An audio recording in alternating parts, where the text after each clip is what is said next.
नमस्कार दोस्तों, स्वागत है आपका हमारे टारगेट सीटेड जेटेड चैनल पर।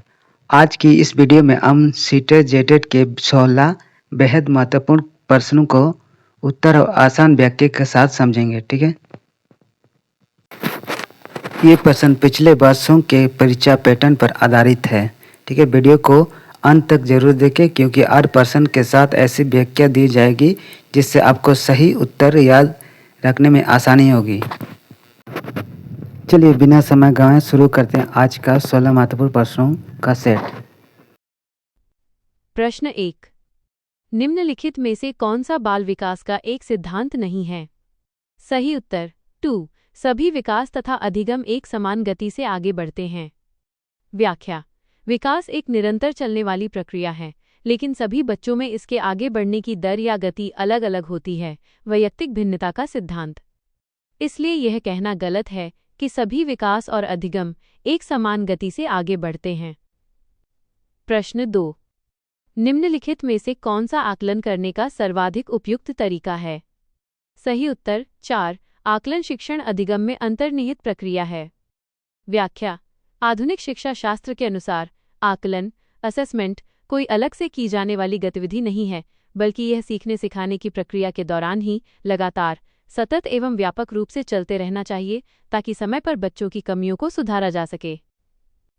प्रश्न 3। निम्नलिखित में से कौन सा सृजनात्मकता से संबंधित है? सही उत्तर 3। अपसारी चिंतन डाइवर्जेंट थिंकिंग। व्याख्या। सृजनात्मकता क्रिएटिविटी का सीधा संबंध अपसारी चिंतन से होता है, जहां एक व्यक्ति किसी समस्या के समाधान के लिए आउट ऑफ द बॉक्स जाकर कई अलग अलग और अनूठे तरीकों से सोचता है। प्रश्न 4। बच्चों के बारे में निम्नलिखित कथनों में से किस कथन से वाइगोत्स्की सहमत होते? सही उत्तर 3। बच्चे समवयस्कों और वयस्कों के साथ सामाजिक अंतःक्रियाओं के माध्यम से सीखते हैं। व्याख्या। लेव वाइगोत्स्की का सामाजिक सांस्कृतिक सिद्धांत सोशियो कल्चरल थ्योरी यह स्पष्ट करता है कि बच्चों के संज्ञानात्मक विकास में समाज, संस्कृति और सामाजिक अंतःक्रिया सोशल इंटरैक्शन की सबसे महत्वपूर्ण भूमिका होती है। प्रश्न 5। बच्चे। सही उत्तर 3।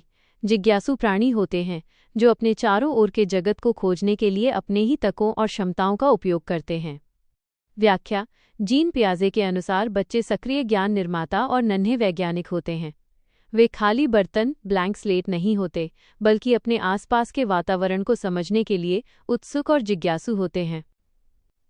प्रश्न 6। बच्चों की त्रुटियों के बारे में निम्नलिखित में से कौन सा कथन सत्य है? सही उत्तर 4। बच्चों की त्रुटियां उनके सीखने की प्रक्रिया का अंग हैं। व्याख्या। गलतियां या त्रुटियां इस बात का संकेत देती हैं कि बच्चा सीख कैसे रहा है। ये अधिगम प्रक्रिया लर्निंग प्रोसेस का एक स्वाभाविक और अनिवार्य हिस्सा हैं, न कि कोई स्थायी कमी। प्रश्न 7। अध्यापक को ये सुनिश्चित करना चाहिए कि उसकी कक्षा के सभी शिक्षार्थी अपने आप को स्वीकृत और सम्मानित समझें। इसके लिए शिक्षक को चाहिए कि वह सही उत्तर 2। अपने शिक्षार्थियों की सामाजिक और सांस्कृतिक पृष्ठभूमि की जानकारी प्राप्त करे और कक्षा में विविध मतों को प्रोत्साहित करे। व्याख्या।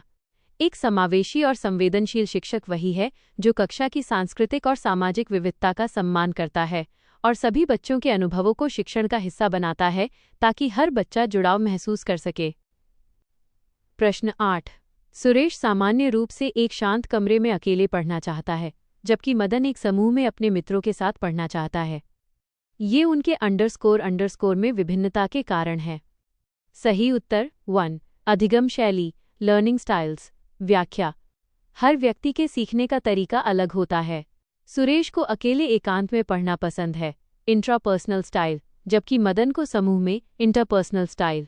यह उनकी व्यक्तिगत अधिगम शैली के अंतर को दर्शाता है। प्रश्न 9। भारत में भाषिक विभिन्नता बहुत है। इस संदर्भ में विशेषकर कक्षा I और 2 के प्राथमिक स्तर पर बहुभाषिक कक्षाओं के बारे में सर्वथा उपयुक्त कथन है। सही उत्तर 1। शिक्षक को सभी भाषाओं का सम्मान करना चाहिए और सभी भाषाओं में अभिव्यक्ति के लिए बच्चों को प्रोत्साहित करना चाहिए। व्याख्या। प्राथमिक स्तर पर बहुभाषिकता को एक बाधा नहीं, बल्कि एक संसाधन रिसोर्स के रूप में देखा जाना चाहिए। शिक्षक को बच्चों की मातृभाषा को कक्षा में स्वीकार करना चाहिए। प्रश्न 10। प्रकृति पोषण विवाद में प्रकृति से क्या अभिप्राय है? सही उत्तर 4 जैविकी विशिष्टताएं या वंशानुक्रम सूचनाएं, बायोलॉजिकल गिवंस और द हेरेडिटरी इन्फॉर्मेशन। व्याख्या: प्रकृति पोषण नेचर वीएस नर्चर विवाद में प्रकृति नेचर का अर्थ हमारे माता पिता से मिले आनुवंशिक गुणों हेरेडिटी से होता है, जबकि पोषण नर्चर का अर्थ हमारे आसपास के पर्यावरण से होता है। प्रश्न 11 जनसंचार माध्यम समाजीकरण का एक महत्वपूर्ण माध्यम बनता जा रहा है। नीचे दिए गए कथनों में से कौन सा सबसे उपयुक्त कथन है? सही उत्तर 1 जनसंचार माध्यमों की पहुंच बढ़ रही है और जनसंचार माध्यम अभिवृत्तियों, मूल्यों और विश्वासों को प्रभावित करता है। व्याख्या: media, TV, internet, social media समाजीकरण की एक मजबूत द्वितीयक एजेंसी, सेकेंडरी एजेंसी बन चुका है, जो बच्चों के सोचने के तरीके, उनकी पसंद नापसंद और सामाजिक मूल्यों को बड़े पैमाने पर आकार दे रहा है। प्रश्न 12 बच्चे किस प्रकार से सीखते हैं? नीचे दिए गए कथनों में से कौन सा इस प्रश्न के विषय में सही नहीं है? सही उत्तर 3 बच्चे केवल कक्षा में सीखते हैं। व्याख्या: सीखने की प्रक्रिया सार्वभौमिक और निरंतर है। बच्चे केवल स्कूल की चारदीवारी के अंदर ही नहीं, बल्कि घर, खेल के मैदान और समाज में हर जगह और हर समय सीखते हैं। इसलिए केवल कक्षा में सीखते हैं कथन गलत है। प्रश्न 13 प्राथमिक विद्यालय शिक्षक को अपने शिक्षार्थियों को अभिप्रेरित करने के लिए निम्नलिखित में से किस रणनीति को अपनाना चाहिए? सही उत्तर 1 बच्चों को उनकी रुचियों के अनुसार अपने लक्ष्य निर्धारित करने और उन्हें पाने के उद्यम में सहायता करना। व्याख्या: आंतरिक अभिप्रेरणा इंट्रिंसिक मोटिवेशन को बढ़ावा देने के लिए सबसे बेहतरीन तरीका ये है कि बच्चों को उनकी पसंद और रुचि के अनुसार सीखने का मौका दिया जाए और शिक्षक उसमें उनका मार्गदर्शन करें। प्रश्न 14 निम्नलिखित में से कौन सा समाजीकरण का एक प्रमुख कारक है? सही उत्तर 3 परिवार, फैमिली। व्याख्या: परिवार समाजीकरण की सबसे पहली और प्राथमिक एजेंसी, प्राइमरी एजेंट होता है, जहां बच्चा सबसे पहले सामाजिक व्यवहार और तौर तरीके सीखता है। प्रश्न 15 बच्चों को समूह कार्य देना एक प्रभावी शिक्षण रणनीति है, क्योंकि? सही उत्तर 1 सीखने की प्रक्रिया में बच्चे एक दूसरे से सीखते हैं और परस्पर सहायता भी करते हैं। व्याख्या: समूह कार्य ग्रुप वर्क से सहकारी अधिगम, कोऑपरेटिव लर्निंग और सहकर्मी शिक्षण पीयर ट्यूटरिंग को बढ़ावा मिलता है, जिससे सामाजिक कौशल और समझ का बेहतर विकास होता है।